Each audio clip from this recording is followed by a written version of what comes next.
Yan yung ubod na inano kanina. Ginulay ko lang ngayon.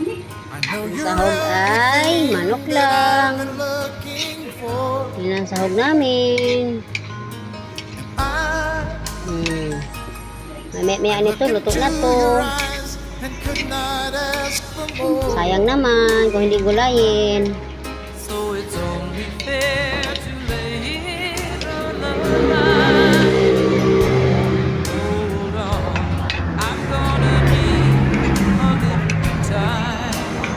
Ano po yan?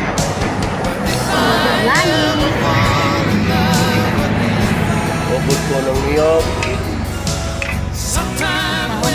Luto po sa cater. Okay, chicken. Cater po ng luto yan. Ubod ng niyog. Sayang naman yan mga kaibigan.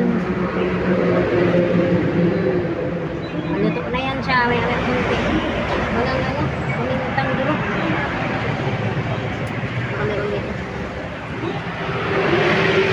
So guys, pagkain guys ng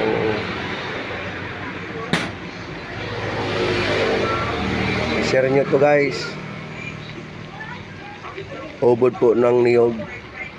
Yan po.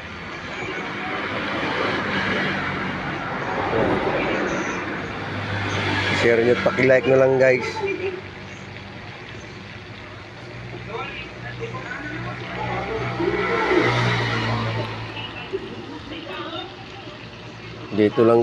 Hanggang dito lang tayo guys. Bye bye.